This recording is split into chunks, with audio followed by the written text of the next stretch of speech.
অথলে যাব পারে এবং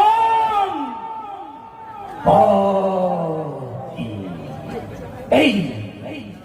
এই পৃথিবী সহ্য কৰিব পাৰে